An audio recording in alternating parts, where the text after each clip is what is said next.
But Uli could not bear the thought of marrying anyone other than Uzo. Her heart ached at the idea of spending the rest of her life with someone she did not love.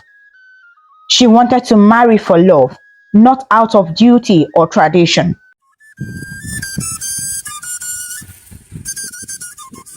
In the land of Okwa, there was an ancient law that had been passed down through generations. It was a law that shaped the lives of people, especially the young maidens. According to the law, no maiden was allowed to marry a man of her own choosing. Instead, it was the duty of the fathers to pick a husband for their daughters. This was not a decision based on love or affection, but one that was believed to be in the best interest of the family and the village at large. The fathers would choose based on alliances, wealth, or reputation. The feelings of the maidens were rarely, if ever, considered. The maidens of Okwa often felt unhappy about this custom. Many of them had dreams of falling in love with a man who would make their hearts flutter. They wanted to marry someone who would make them laugh and share in their joys and sorrows. But these dreams were often crushed by the reality of their father's decisions. Once a father made his choice, there was no turning back. The maiden would have to marry the man chosen for her, even if she had never spoken to him before. This was the way things had always been, and the people of Okwa believed that to change the custom would bring bad fortune to the land. For years, the maidens had accepted this fate, even though it brought them little happiness. They knew that protesting or fighting against the tradition would be of no use. The laws were made by the men of the land, and the women had no say in the matter. The village elders, all men, had long ago decided that the fathers were best suited to pick the right husbands for their daughters. After all, they believed that fathers knew what was best for their children. In the royal palace of Okwa, things were not difficult. King of Odudu, the ruler of the land, followed the traditions strictly. He was a wise and just king, loving by his people. But he was also very strict when it came to upholding the laws of the land. King Odudu had one child, a daughter named Uli. Princess Uli was beautiful, kind, and beloved by everyone in the village. She was the apple of her father's eye, and the people of Okwa admired her greatly. But Princess Uli had a secret.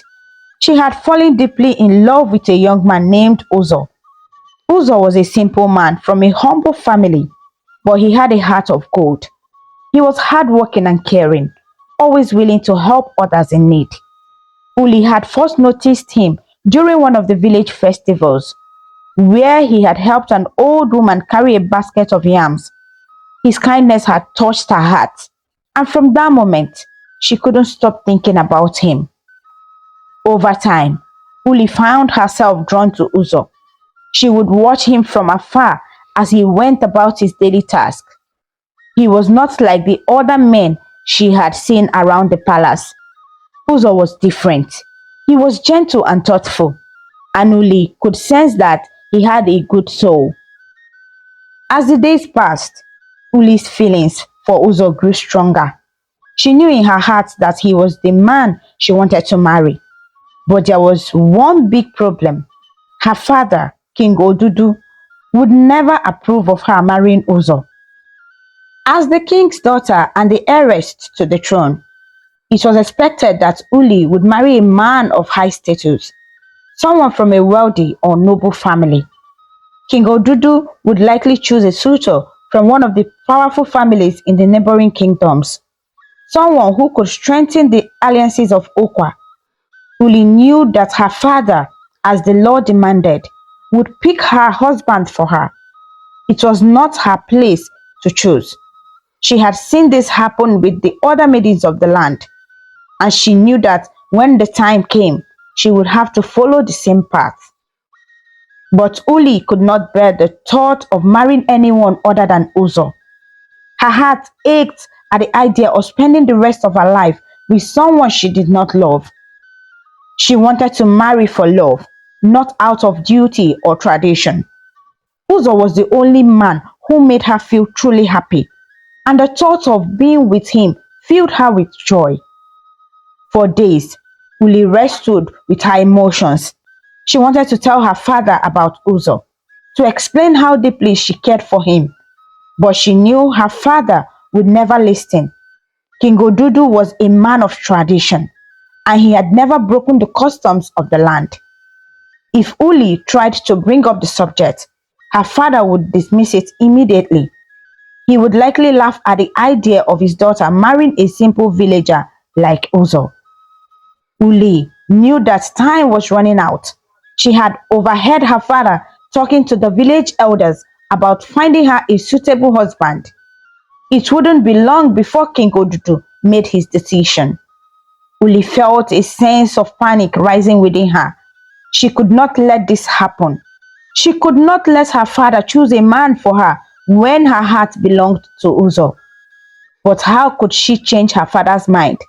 How could she trick him into allowing her to marry the man she truly loved?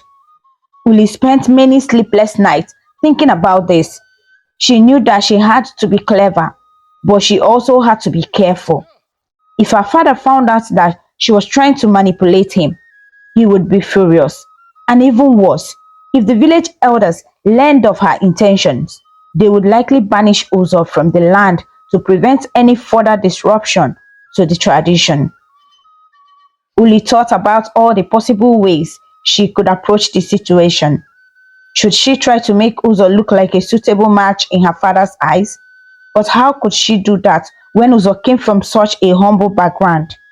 King Odudu valued wealth and power, and Uzo had neither. Uli's mind raced as she tried to come up with a plan. One day, as Uli sat by the palace gardens, she realized that there was only one thing she could do.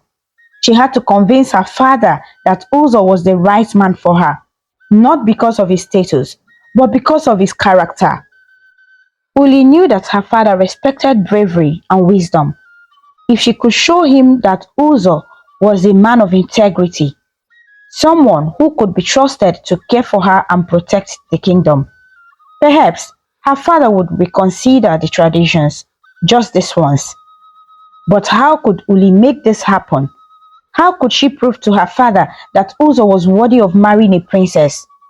The more she thought about it, the more determined she became. Uli decided that she would wait for the right moment to approach her father. She would bide her time and gather her courage. When the time was right, she would find a way to tell him about Uzo. But until then, Uli had to keep her feelings hidden. She could not let anyone in the palace know about her love for Uzo. If word got out, it could ruin everything. Uli knew that the road ahead would be difficult, but she was willing to do whatever it took to be with the man she loved. And so, Uli continued to live her life in the palace, all the while keeping her secret close to her heart. She would smile and nod whenever her father mentioned finding a husband. But inside, she knew that her heart belonged to Uzo. She hoped and prayed that one day she would find a way to be with him. For long, Princess Uli had been thinking about how to speak to her father for many days. She knew that it would not be easy to bring up the subject, but she also knew that she had to try. Her heart was filled with love for Uzo, and she could not imagine a future without him.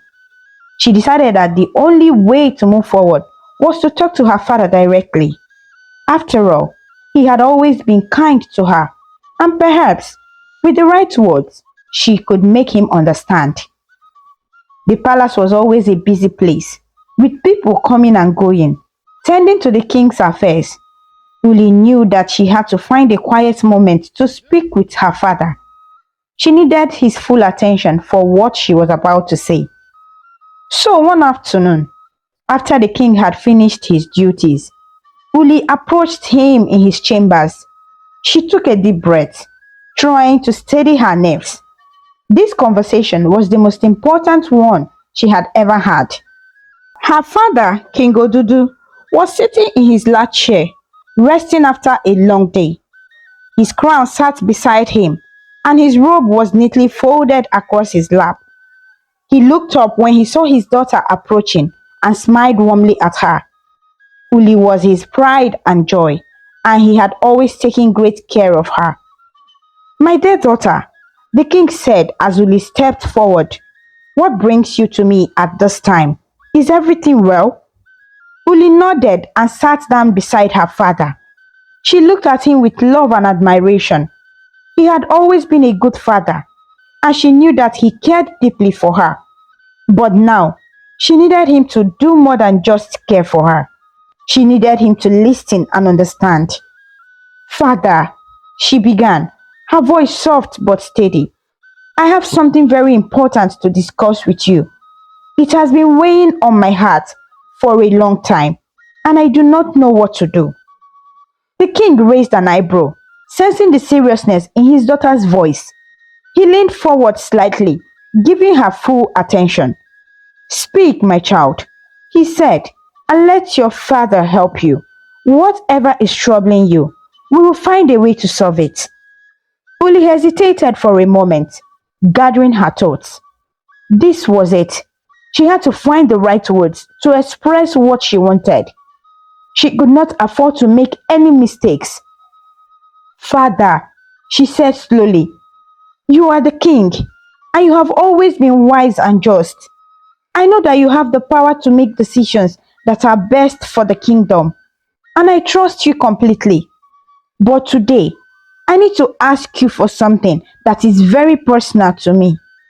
The king listened carefully, not interrupting. He could see that his daughter was struggling with her words, but he waited patiently for her to continue. "I have a problem," Uli went on, "one that has been troubling me for many days. It is something that only you can help me with. But before I tell you what it is, I need to ask you for a promise." "A promise?" the king repeated, curious. "What kind of promise, my daughter?" Uli took a deep breath.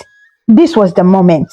"I need you to promise me, father, that whatever I ask of you today, you will not refuse me. I need to know that you will help me no matter what." The king looked at his daughter with a mixture of surprise and concern. He had never seen her so serious before.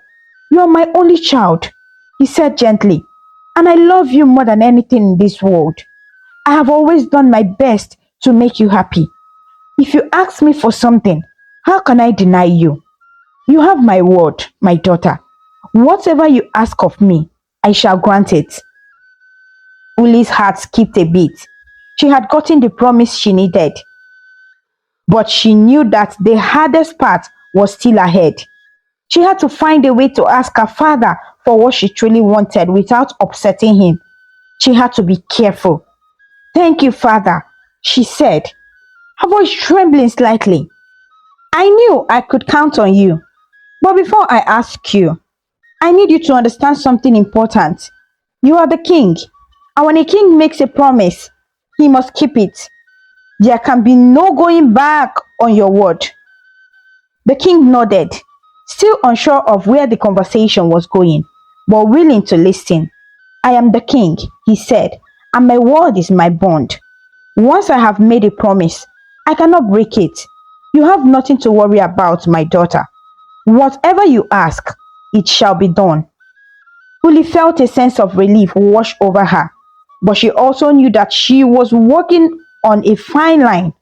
She had to proceed carefully. Her father had given her his words, but she still had to convince him to go against the customs of the land.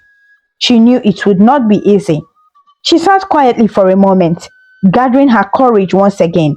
This was the moment she had been preparing for, and she could not afford to hesitate any longer. She had to find the right way to ask her father for permission to marry Uzo.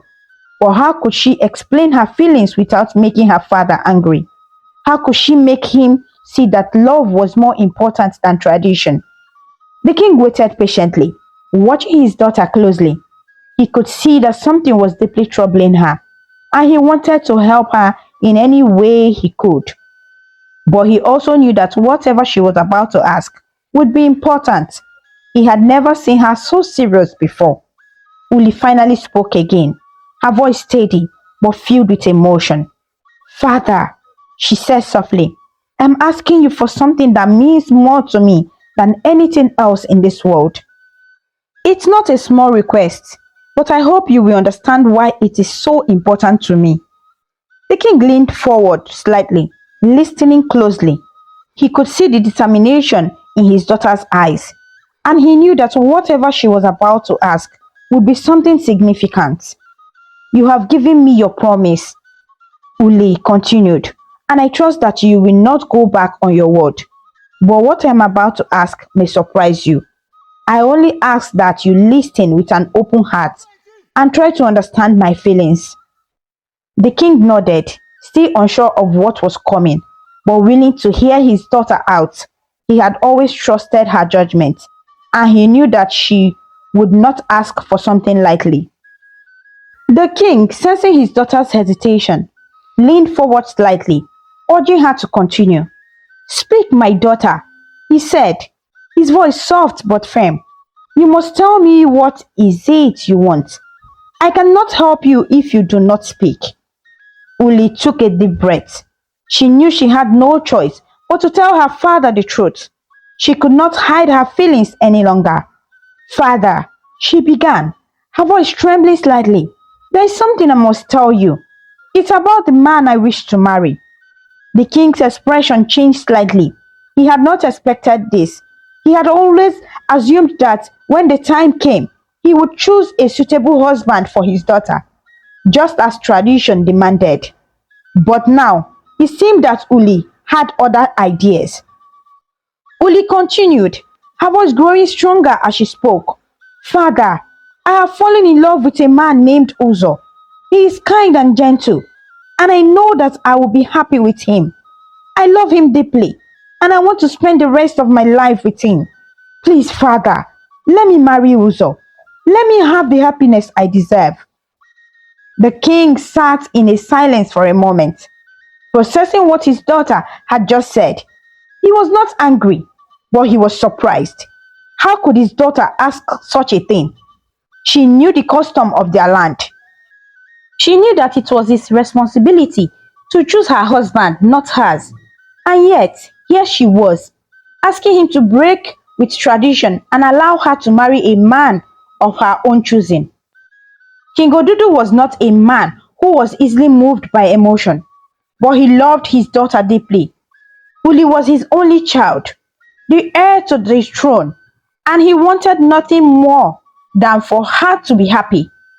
But at the same time, he was the king, and as the king, he had a duty to uphold the customs and traditions of their people.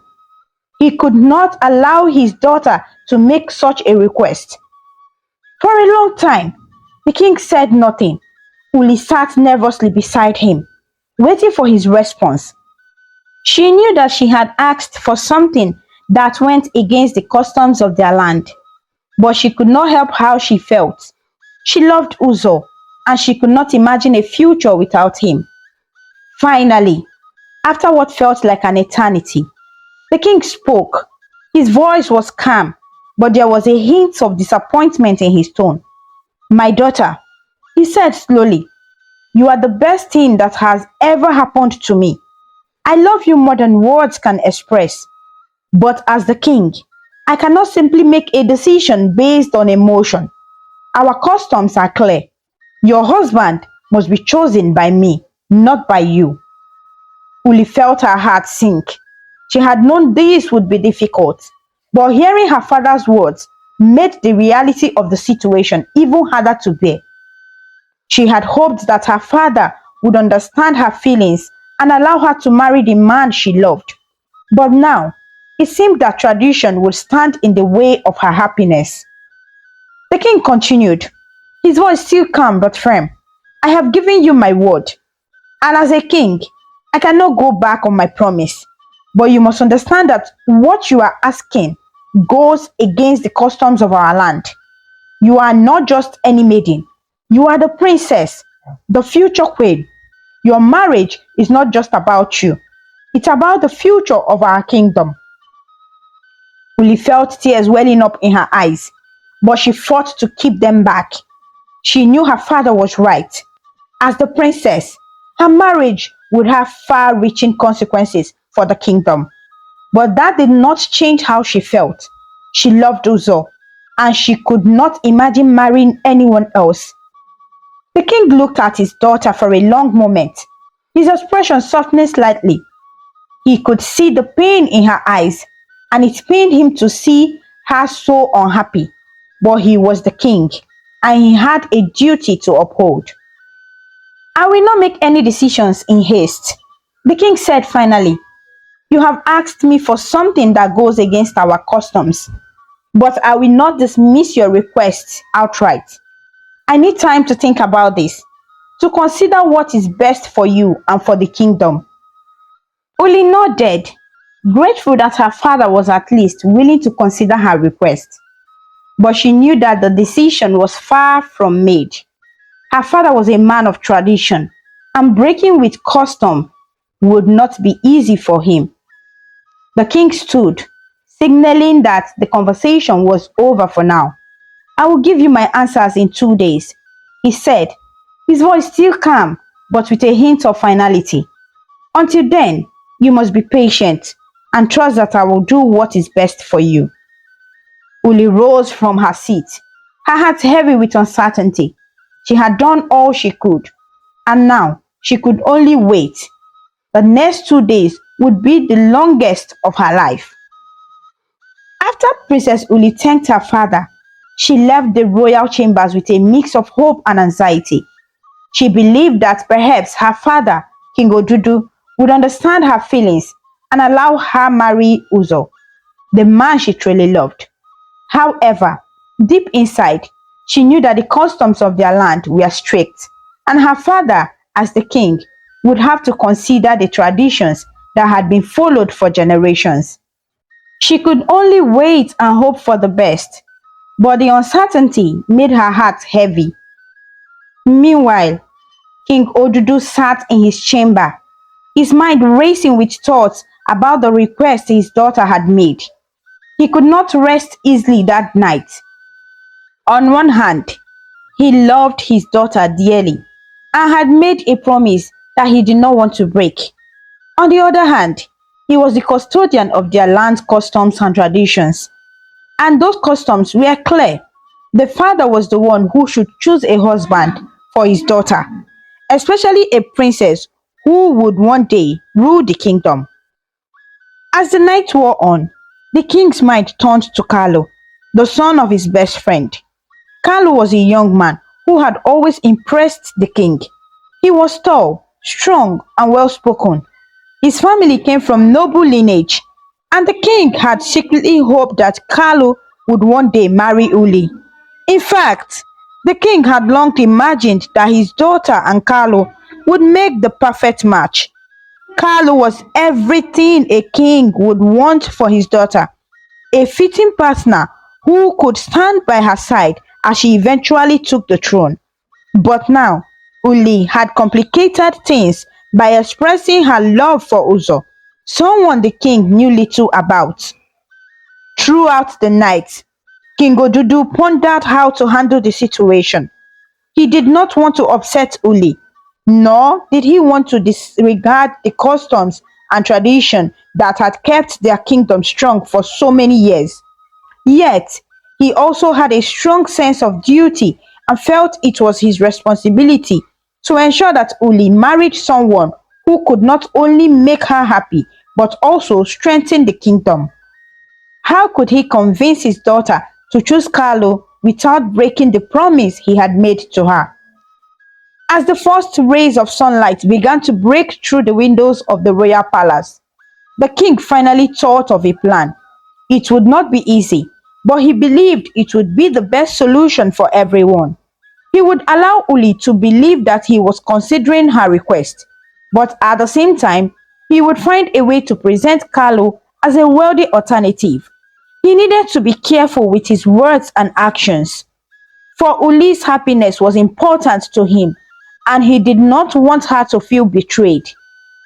The next 2 days passed slowly for both the princess and the king. Uli spent the time in the quiet anticipation, wondering what her father would decide. She hoped that he would understand her love for Uzo and allow her to follow her heart. She had always trusted her father, and she believed that he would do what was right. At the same time, the king was busy thinking about how to put his plan into action. He spoke with his advisors, though he did not tell them the full story. He knew that his decision would have to balance both tradition and his daughter's desires, and he hoped to handle the situation delicately. On the morning of the second day, Uli went to see her father as they had agreed. She entered the royal hall with a sense of nervousness but also determination. She had waited patiently for this moment, and she was ready to hear her father's decision. She had spent hours thinking about how to convince him, if necessary, to let her marry Uzo. Her heart was filled with both love and fear, as she knew that her father's response would shape her future. When Uli approached her father, she bowed respectfully and began to speak. "I am here, father, as you asked me to come. I have waited for your decision, and I hope..." Before she could finish, King Odudu raised his hand, gently stopping her mid-sentence. He had already decided how to handle the situation, and he did not want his daughter to speak too soon. He had carefully considered his words, and he was ready to share his thoughts with her. "I have thought over what you told me, my daughter," the king began, his voice calm and steady, "and this is what we are going to do." The princess stood silently, listening to her father, her heart beating fast. She had no idea what he was about to say, but she could feel the weight of his words. She knew that whatever her father said next would determine her future, and she could only hope that he would be kind and understanding. She remained still, waiting for him to continue. King Odudu, on the other hand, knew that his plan had to be delivered carefully. He did not want to disappoint Uli, but he also could not allow her to think that her wishes would override the customs of the land. He had to find a way to satisfy both his daughter's desires and the traditions that bound them all. It was a delicate balance, and he hoped that his plan would work. Uli, standing before her father, felt the tension in the air. She knew that her father's decision was about to be revealed, and she braced herself for whatever was to come. She hoped that he would allow her to marry Uzo, but she was also prepared to hear the worst. The uncertainty of the situation made her nervous, but she remained composed. As the king prepared to speak further, he looked into his daughter's eyes. He could see the hope and fear in her expression, and it pained him to think that she might be unhappy with his decision. But he had to remain firm in his role as king, and he could not let emotions cloud his judgment. Princess Uli returned to her chambers, feeling a heavy weight in her heart. She had not expected her father, King Odudu, to propose such a difficult challenge for Uzo.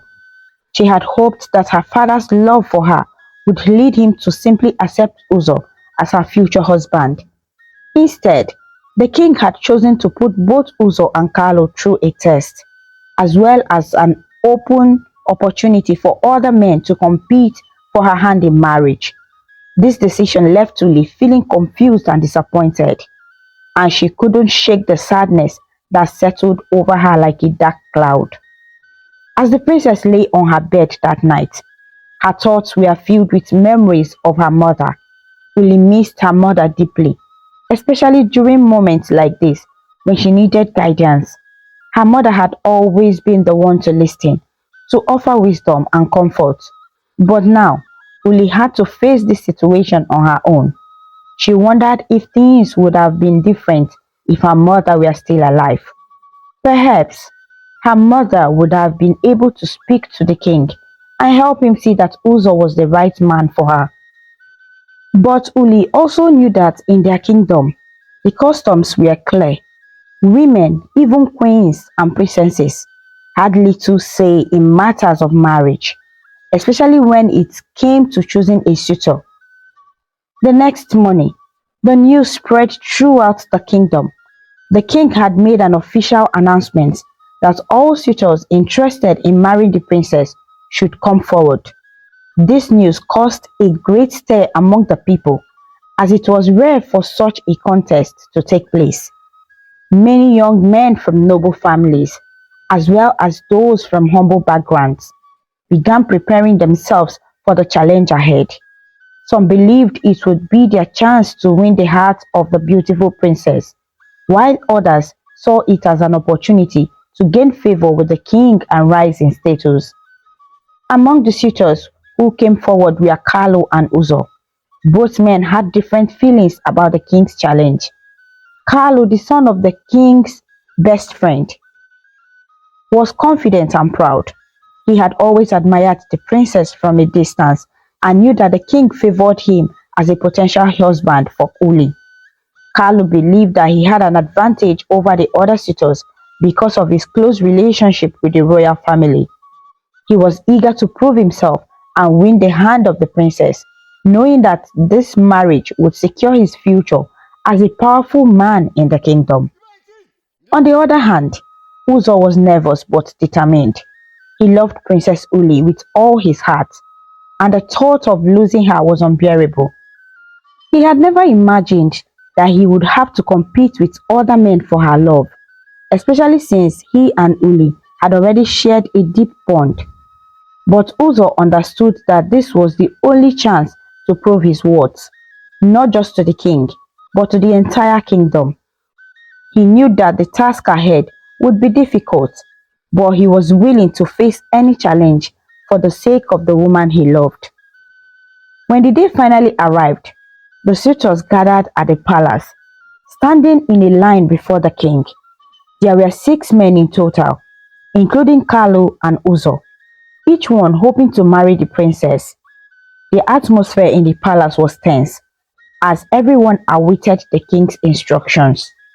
Princess Uli watched from a distance, her heart pounding with worry. She knew that her future was about to be decided, and the uncertainty of it all made her anxious. She couldn't help but hope that Uzo would succeed in the challenge. But she also knew that fate had a way of surprising people.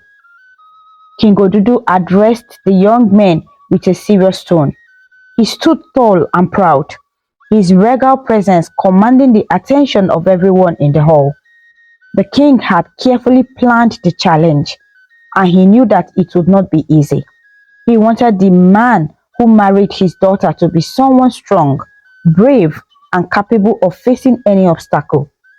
This was not just about love, it was about finding the right man to stand by Uli's side as she eventually took the throne.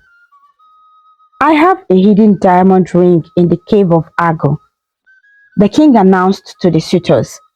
This ring is no ordinary ring. It's a symbol of strength, wisdom, and endurance. Whoever among you finds this ring shall marry my daughter, Princess Uli. The cave of Agba was known throughout the kingdom as a place of mystery and danger. It was located deep within the forest, and many stories had been told about the creatures that lived inside. Some said that the cave was guarded by wild animals, while others believed that the spirits haunted the place. Few had ever dared to enter, and those who did often returned with tales of strange occurrences. The king's challenge was not just a test of physical strength, but also a test of courage and resilience. The suitors listened carefully to the king's words, their expressions serious. Each of them knew that finding the diamond ring in the cave of Agba would not be an easy task. It would require not only bravery, but also intelligence and patience. Some of the men felt a surge of excitement at the thought of the challenge.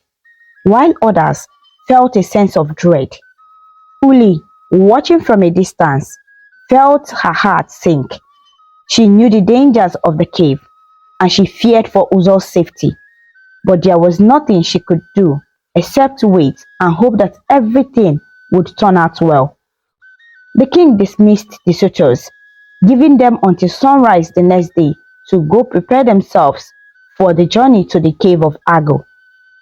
Each of the young men would enter the cave alone, and the first to return with the diamond ring would win the hand of the princess. As the suitors left the palace, they were greeted by the cheers and whispers of the people. Word had spread quickly about the challenge, and many in the kingdom were eager to see who would emerge victorious.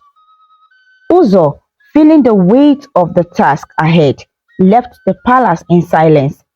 He knew that this was his chance to prove his love for Uli, but the thought of facing the unknown dangers of the cave filled him with fear.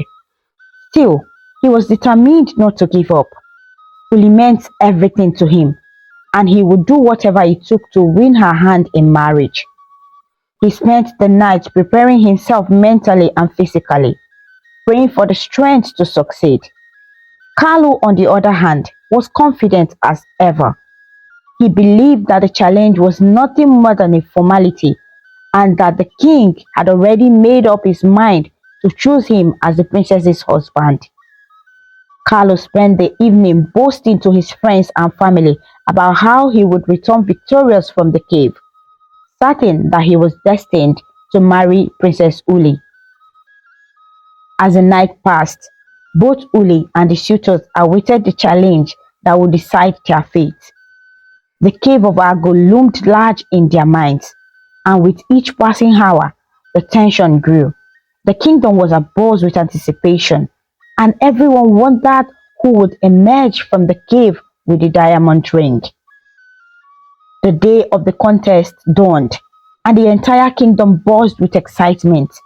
The air was filled with anticipation, as everyone knew that this day would determine who would marry the beautiful Princess Uli.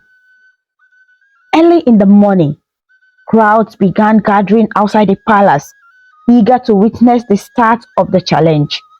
People from all corners of the kingdom had come to see the 6 brave young men who would embark on this difficult journey, each hoping to win the hand of the princess by finding the diamond ring hidden deep within the cave of Agba. The 6 suitors stood before King Odudu, each man carrying a bag filled with enough provisions to last for several days. The king had reminded them of the difficulty of the task ahead, and they had come prepared, knowing that the journey would test their strength, courage, and endurance. The cave of Agba was a place of legend, known for its treacherous terrain and the many dangers that lurked within. It was said that only the bravest of souls dared to enter the cave, and those who dared rarely returned. Princess Uli sat by her father's side, watching the 6 suitors with a mixture of hope and fear. Her heart ached with worry for Uzo, the man she truly loved. She knew how dangerous the cave of Agba was, and the thought of Uzo facing those dangers alone filled her with anxiety. Although the other suitors were equally determined, it was Uzo who had captured her heart, and she silently prayed that he would be the one to return with the ring. The uncertainty of the situation weighed heavily on her, and she found it difficult to remain calm as she watched the men prepare to leave. The king stood tall and regal before the suitors, his deep voice commanding the attention of everyone present. He reminded the men once again of the rules of the challenge, making it clear that only the man who returned with the diamond ring would be allowed to marry the princess. There would be no second chances, no opportunities for excuses. The cave was vast, and the ring had been hidden in a place known only to the king. It would take more than just strength to find it. It would require patience, intelligence, and above all, courage. As the king finished his speech, the suitors exchanged determined glances. Each man knew that this was his challenge to prove himself, not only to the king and the princess, but to also the entire kingdom. For some, like Carlo, the king's favored choice, the challenge seemed like a mere formality. Carlo had always been confident in his abilities, and he believed that it was his destiny to marry the princess. He viewed the other suitors as little more than obstacles in his path, certain that he would emerge victorious. For Uzo, however, the challenge was much more personal.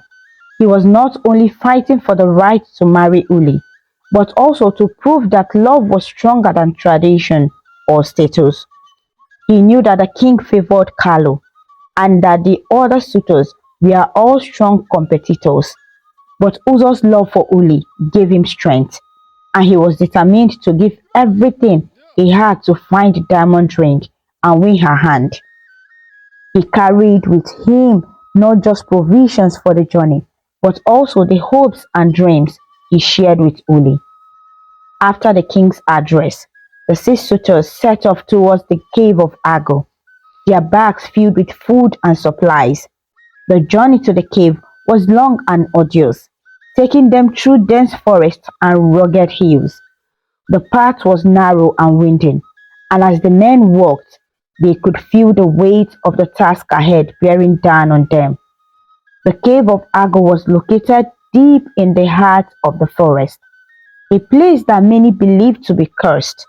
It was said that strange creatures roamed the cave, and that the spirits of those who had entered and never returned still haunted its dark tunnels. As the suitors made their way through the forest, they were each lost in their own thoughts. Carlo walked with a confident stride, his mind focused on the prize that awaited him. He had always believed that he was destined for greatness, and this challenge was just another step toward achieving his dreams. He knew that the king favored him, and he was certain that his strength and intelligence would carry him through the challenge. Uzo, on the other hand, walked in silence, his thoughts consumed by his love for Uli. He could picture her face in his mind, the way her eyes sparkled when she smiled, and the warmth of her laughter. He thought of the future they had dreamed of together, and how much it meant to him to be by her side. The thought of losing her to someone else filled him with determination, and he resolved to give everything he had to find the diamond ring, no matter what dangers lay ahead. As the suitors neared the entrance to the cave of Agba, the forest grew darker and more ominous. The trees seemed to close in around them, their branches twisted and gnawed like the fingers of some ancient creature. The air was thick with the scent of damp earth and decay, and the sound of their footsteps echoed eerie through the silence. The entrance to the cave loomed before them, a dark and forbidding hole in the side of a rocky cliff. The opening was wide enough for a man to enter, but beyond that, it was impossible to see what lay within. The suitors exchanged uneasy glances, each one knowing that the real challenge was about to begin. One by one, the suitors entered the cave, disappearing into the darkness. The walls of the cave were cold and damp, and the air inside was thick and musty.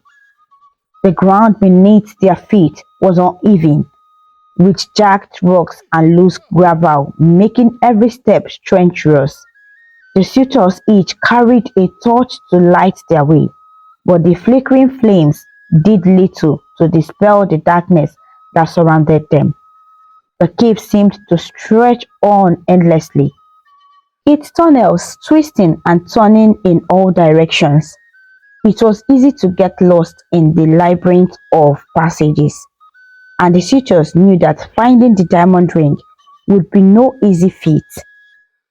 As they ventured deeper into the cave, the sounds of the outside world faded away, replaced by the eerie silence of the underground. The only sound was the steady drip of water echoing through the tunnels, and the occasional scurrying of small creatures in the shadows. The suitors moved carefully, each one searching for any sign of the diamond ring. But the cave was vast, and there were countless places where the ring could be hidden. The deeper they went, the more dangerous the cave became. The floor was slippery with moisture, and in some places the walls closed in so tightly that the suitors had to squeeze through narrow gaps to continue their journey. At times, the ground beneath their feet would give way, sending loose rocks tumbling down into unseen depths below. It was a treacherous place, and the suitors had to stay alert at all times. Despite the dangers, the men pressed on, each one driven by the desire to win the princess's hand. Carlo moved with determination, his mind focused on the task at hand. He was confident that he would find the ring first, and he pushed himself harder with each step. Uzo too pressed on, though his thoughts were not solely on the prize. His love for Uli gave him strength, and he reminded himself that every step he took brought him closer to her. As the hours passed, the suitors began to grow weary. The journey had been long, and the cave seemed endless, but they knew that the diamond ring was somewhere within the dark tunnels, and they were determined to find it. Each man searched tirelessly, his eyes scanning every crevice and crack in the rock, hoping to catch a glimpse of the precious ring. The challenge was far from over, and the outcome remained uncertain. Each suitor faced the cave's dangers alone, and only time would tell who would emerge victorious. For Princess Uli, the wait was agonizing. She prayed for Uzo's success, her heart filled with hope and fear. The future of the kingdom and her own happiness hung in the balance. For the whole of the first day, they searched tirelessly. They moved carefully through the wide tunnels, their torches casting long shadows on the walls as they went. Every now and then, they would stop to inspect a crack in the stone.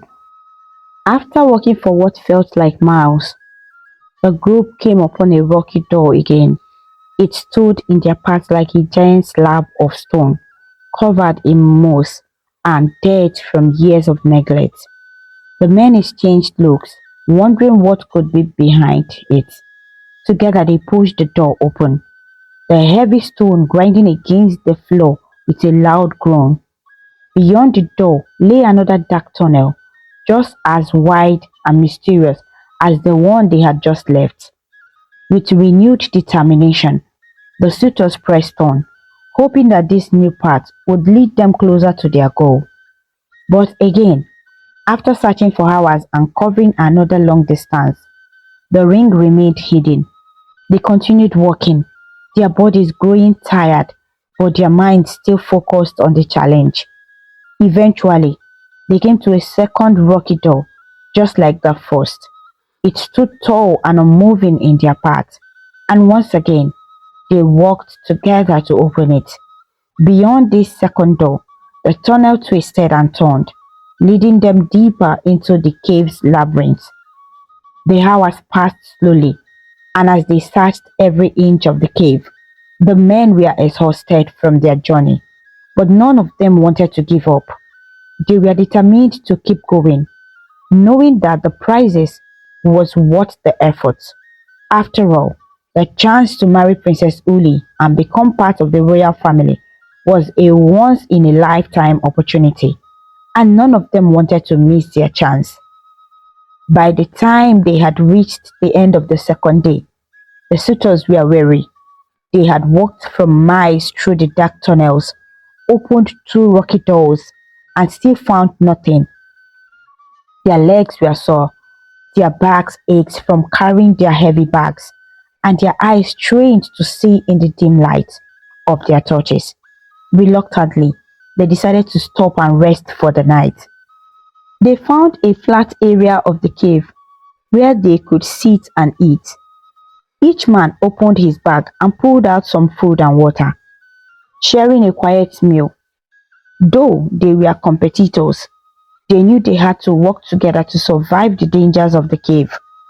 As they ate, the flickering light of their torches cast eerie shadows on the walls, making the cave feel even more mysterious and foreboding. That night, the men tried to sleep, but the cold stone floor and the distant sounds of the cave made it difficult to rest. Every now and then, they would hear strange noises echoing through the tunnels, the sound of water dripping from the ceiling, the rustle of unseen creatures moving in the shadows. It was enough to keep their minds alert, even as their bodies begged for sleep. They knew that the next day would just be as challenging as the one they had just endured, and they needed all the strength they could gather. At the break of dawn, the six suitors rose and prepared to continue their search. Their bodies felt stiff and tired from the day before, but they knew they had no time to waste. They packed up their things, relit their torches, and set off once again into the depths of the cave. The air felt even colder that morning, and the darkness seemed even heavier as they walked further into the tunnels. After some time, they found a third rocky door. By now, the men were used to seeing these doors in the cave, and they knew that each one brought them deeper into the heart of the mountain. As before, they worked together to open the door, their hands rough from the cold stone. Beyond the door, the tunnel stretched on into the darkness, and they resumed their search. Hours passed, and the men walked silently, their eyes scanning the walls and floor for any sign of the diamond ring. But no matter how hard they looked, the ring remained hidden. The cave was like a maze with countless tunnels and hidden passages. It was easy to lose track of time, and as the day wore on, the men grew more and more tired. Still, they pressed on, knowing that the king's challenge was far from over. Later that day, they reached a fourth rocky door. By now, the men were beginning to feel the weight of their journey. Their bags, once full of food and water, were growing lighter, but their bodies were growing more and more tired with each step.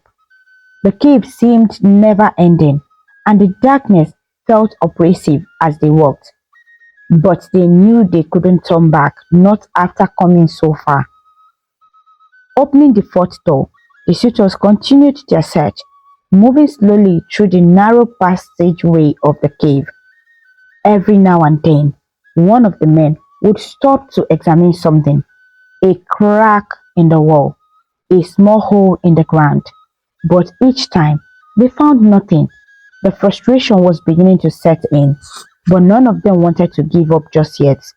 They had come too far to quit now.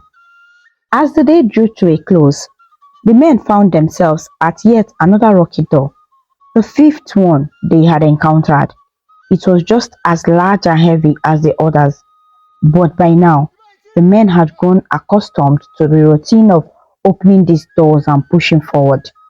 Together, they pushed the door open, the sound of grinding stone filling the air as they revealed yet another dark tunnel beyond. By this point, the suitors were utterly exhausted. Their legs ached from walking, their backs were sore from carrying their bags, and their eyes were heavy with fatigue. They had been searching for 2 full days now, and still the diamond ring remained elusive. Reluctantly, they decided to rest for the night once again. They found a small alcove in the cave where they could sit and eat, and they shared another quiet meal together. The flickering light of their torches cast shadows on the wall, and the sound of dripping water echoed through the tunnels. The men were silent as they ate, each one lost in his own thoughts. They were all beginning to feel the weight of the challenge and the uncertainty of whether or not they would ever find the ring.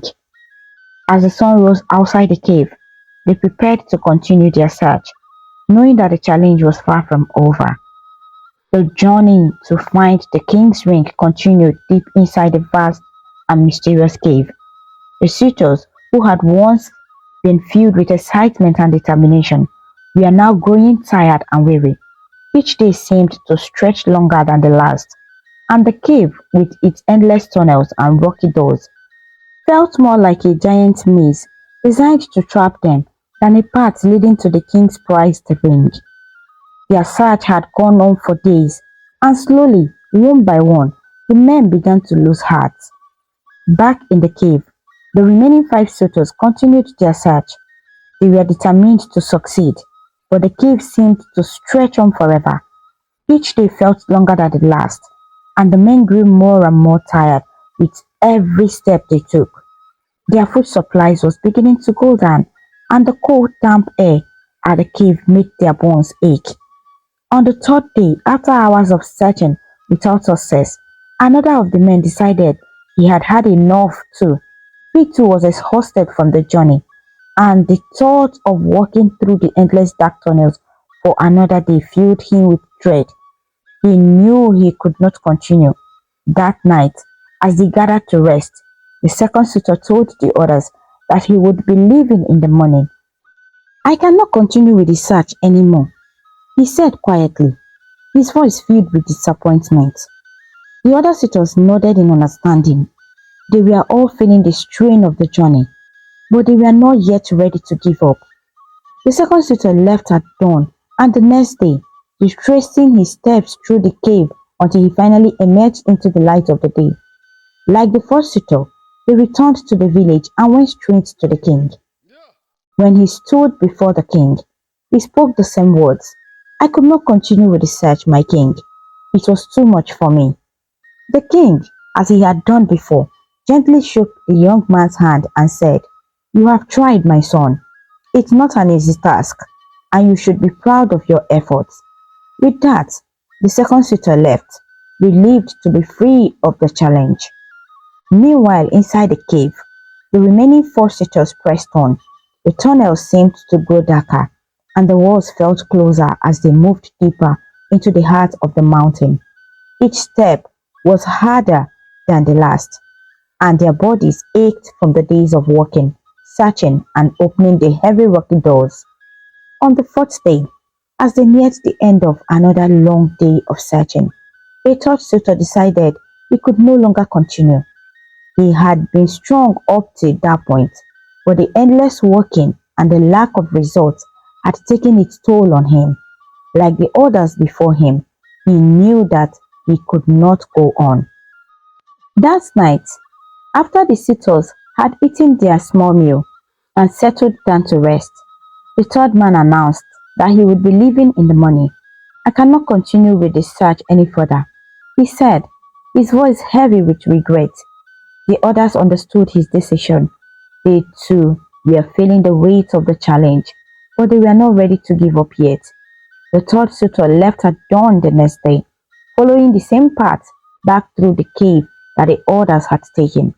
The journey out of the cave felt long, but with each step, he felt a sense of relief, knowing that he would soon be free from the dark, winding tunnels. When he reached the village, the third suitor went straight to the palace and reported to the king. He knelt before him and said, "I could not continue with the search, my king. It was too much for me." Once again, the king showed kindness and understanding. He shook the young man's hand and said, "You have tried, my son. You have shown great bravery by taking on this challenge." The third suitor left the palace, feeling a mixture of disappointment and relief.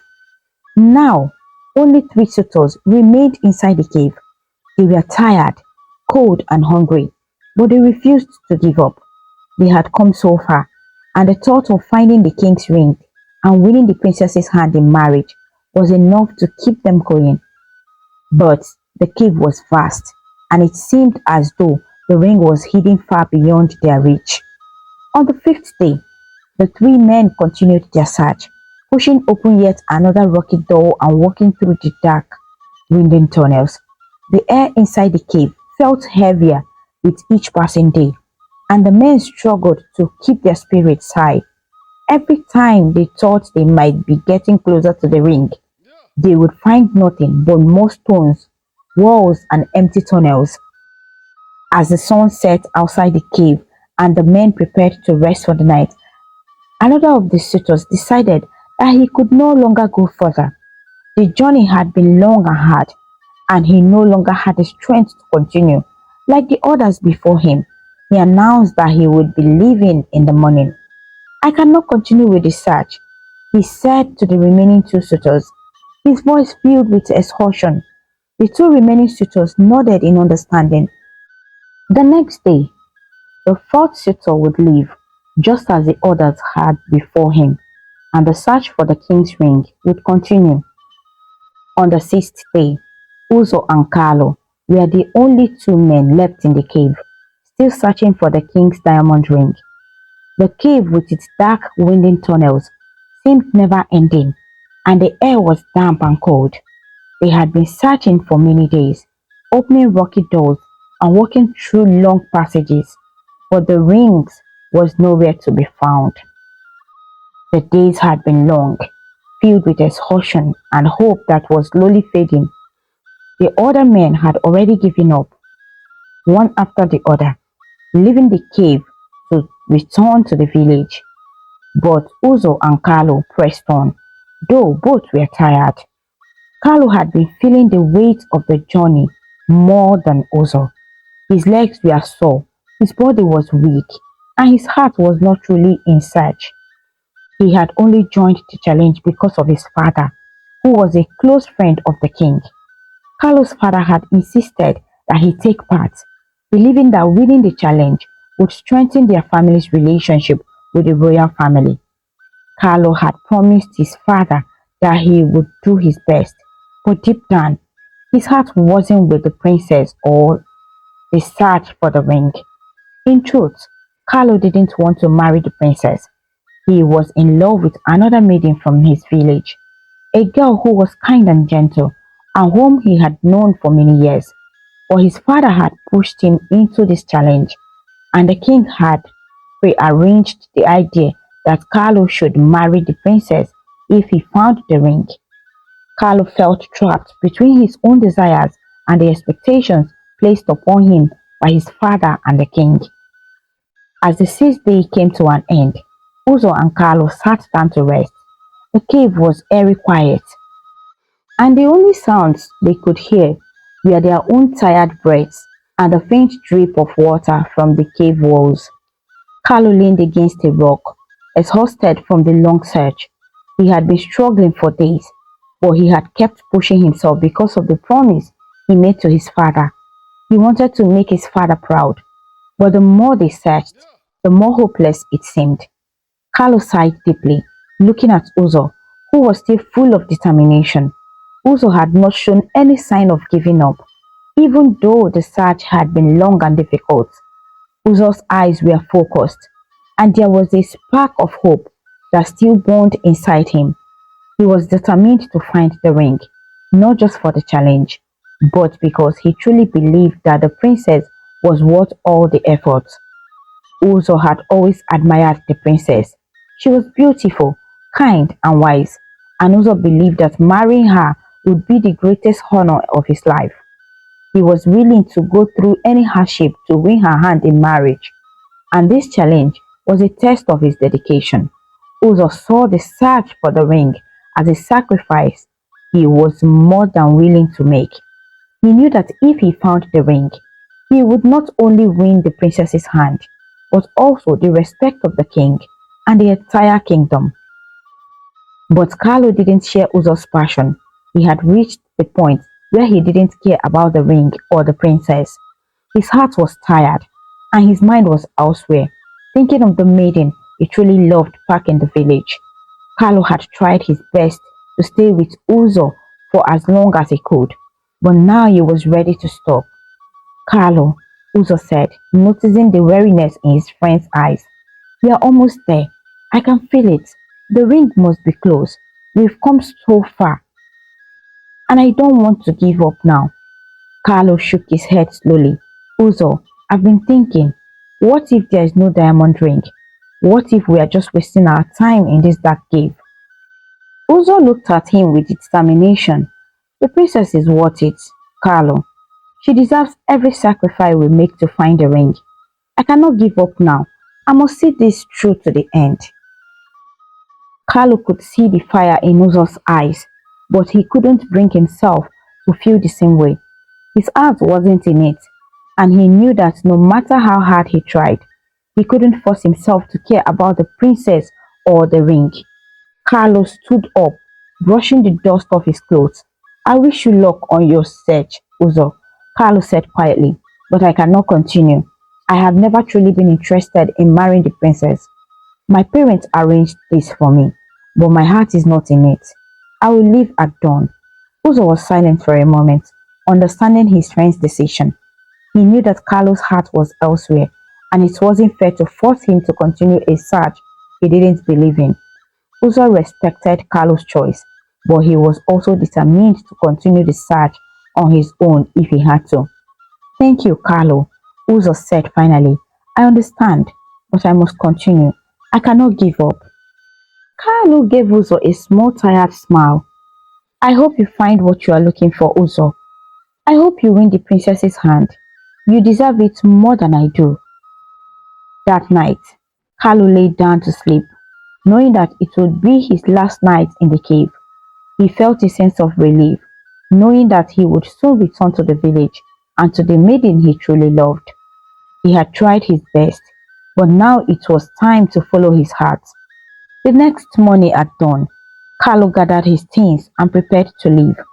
He said his final goodbyes to Uzo, wishing him luck on his journey. Uzo, still full of hope and determination, promised to keep going and find the ring, no matter what. Carlo left the cave, walking back through the dark tunnels that had once felt so endless. But now, each step he took felt lighter, as if the burden of the challenge was lifting off his shoulders. He could see the light at the entrance of the cave, and he knew that soon he would be free from the darkness. When Carlo returned to the village, he went straight to the palace to see the king who had been waiting for the news of search. Greeted Carlo warmly. I have returned, my king, Carlo said, bowing down before the king. I could not continue with the search. My heart was not in it.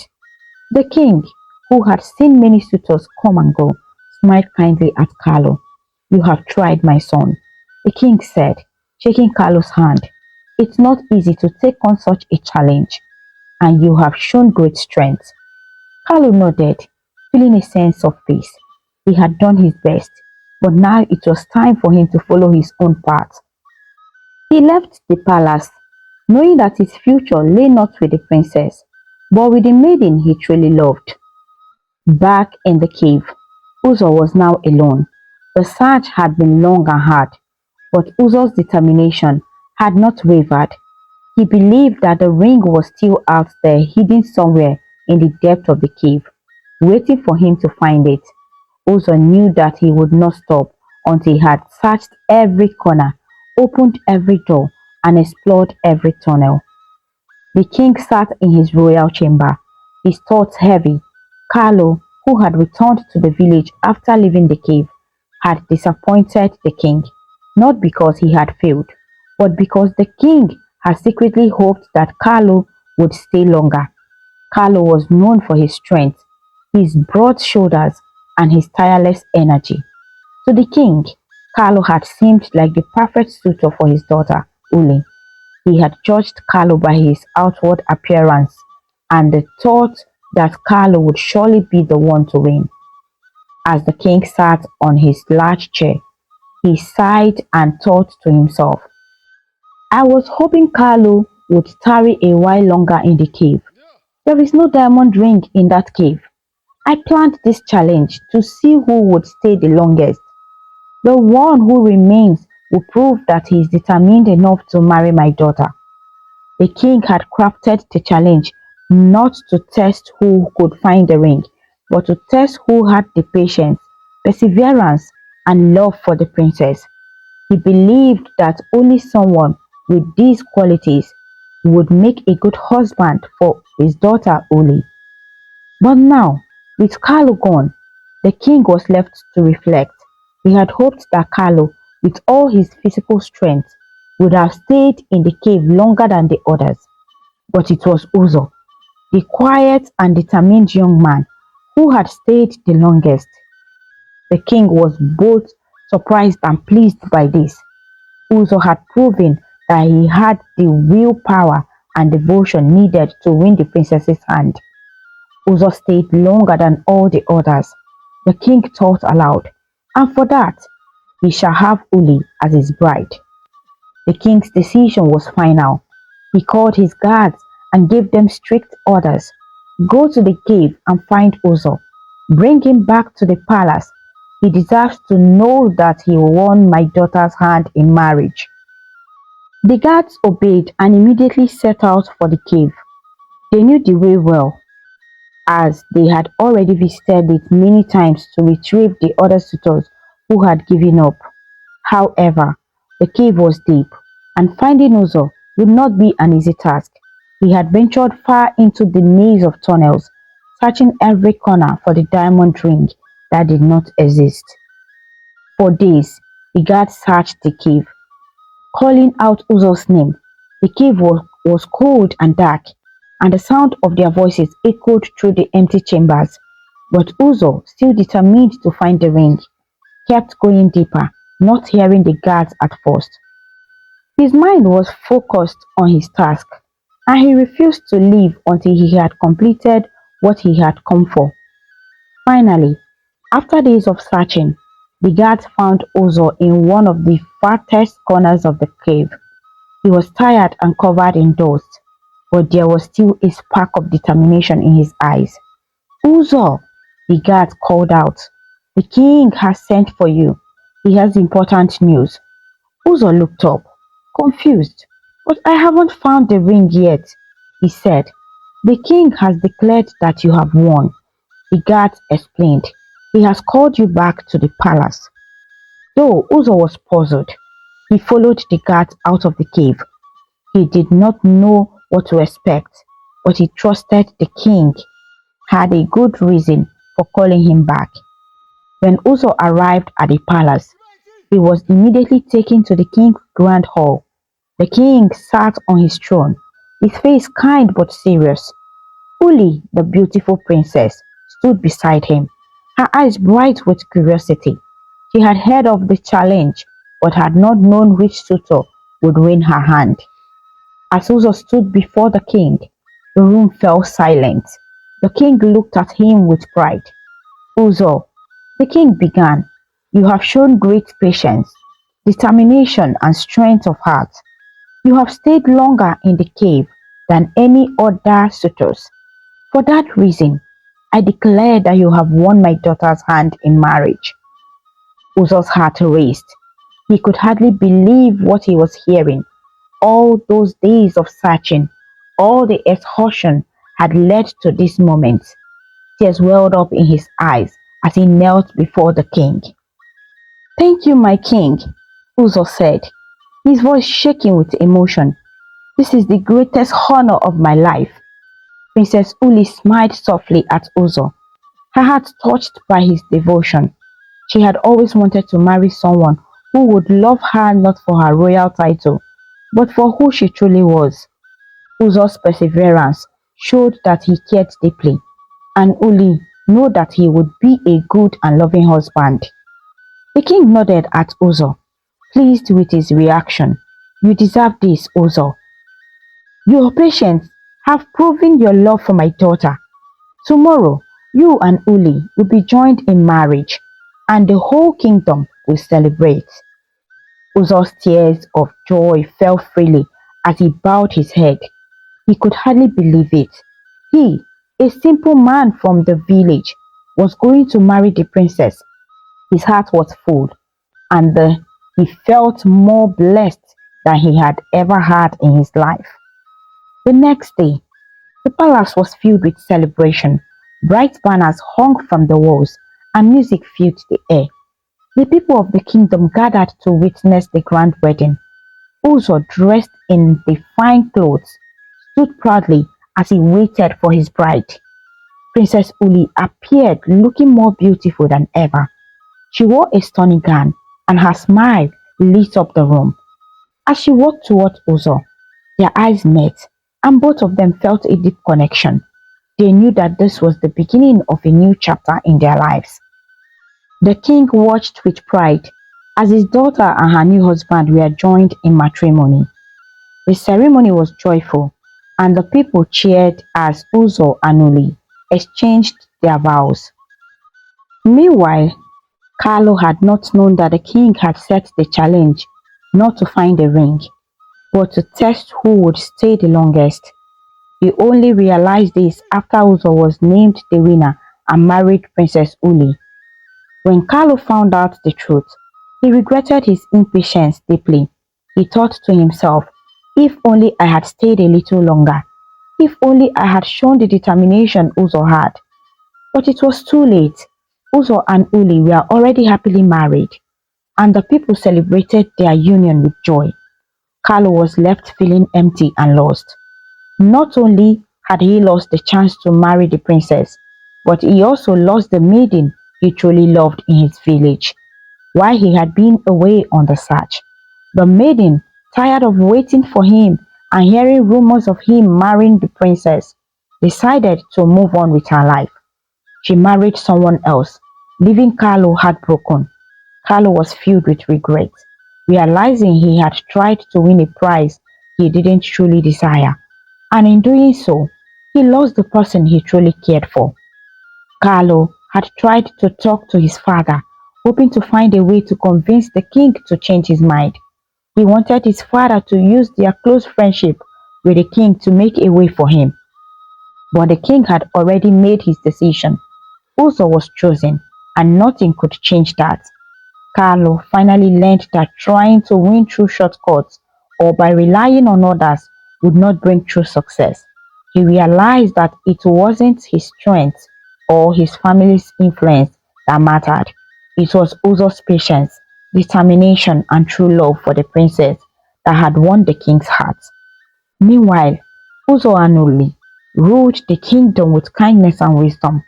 They remembered how hard it had been to be together under the old tradition, and they wanted to make things better for the people together.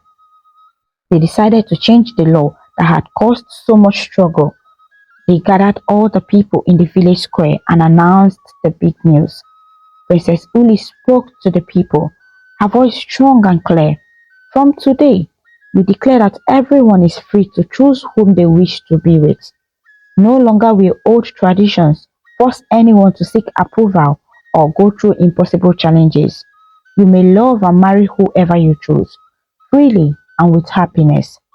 The people listened with wide eyes and smiles. There were so many who had been forced to hide their feelings or keep their relationships secret out of fear. Now, they could finally be opened about their love without shame or worry. There was joy and celebration in the kingdom, and the people praised Uzo and Uli for their wisdom and kindness. Many young men and women came forward, excited to finally be with the ones they loved. Families who had been separated were now brought together in happiness, all because of the change Uzo and Uli made. For many years, the people had lived under rules that did not allow them to choose whom they wanted to be with, and now they could finally live freely. Carlo, watching from afar, felt a mixture of happiness for the people and sadness for himself. He wished he had shown patience like Uzo. He understood now that strength alone was not enough. It was determination and a pure heart that brought true success. Carlo decided to take his lesson to heart and live differently from that day on. With the new law, peace and happiness spread through the kingdom. Uzo and Uli ruled for many years, guiding their people with love and fairness. The people flourished. The village grew into a strong and united kingdom. Children were taught the story of the king's challenge, not as a tale of treasure, but as a lesson in patience, loyalty, and the importance of following one's heart. Carlo eventually moved on, finding peace in helping others and working for the good of the kingdom. He let go of his regrets, and chose to live a life of purpose. Uzo and Uli, meanwhile, became known as the beloved rulers, cherished by all for their kindness and for the freedom they had given their people. And so, the kingdom lived in happiness and harmony. And as the years went by, people would tell the story of the brave suitors and the wise king. But most of all, they would remember Uzo and Uli, the couple who taught them that true love and patience can change a kingdom. The story would be passed down from generation to generation, a tale that would remind children and grown-ups alike to always be patient, true, and to follow their hearts. From that day on, Uzo and Uli lived happily ever after. They loved each other deeply and ruled the kingdom with kindness and wisdom. Uzo's journey through the cave had proven that true love requires patience, sacrifice, and determination, and he carried those lessons with him as he built a life with his beautiful princess. And with that, my dear friends, our story comes to a close. But remember, the magic of storytelling lives on, waiting to whisk us away on new adventures, where the wonders of imagination know no bounds. Goodbye for now, and may your dreams be filled with joy, wonder, and endless possibility. Thank you so much for watching. Please kindly comment, like, share, and subscribe to our YouTube channel for more interesting stories.